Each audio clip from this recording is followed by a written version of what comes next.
آمریکا گفته که ایران نباید بر معترضان فشار بیاورد، اما در ایالات متحده شاهد هستیم که معترضان به گلوله بسته می شوند.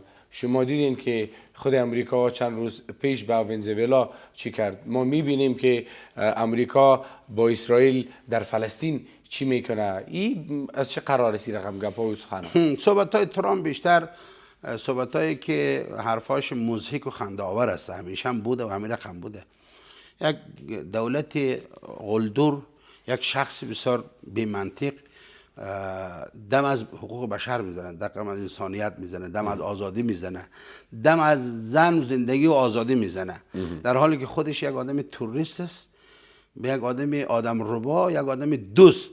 دولتش میره در کشور دیگه، رئیس جمهور اونجا را زنش را میگیرن، برمیدارن میرن در کشور خودش محاکمه بکنن.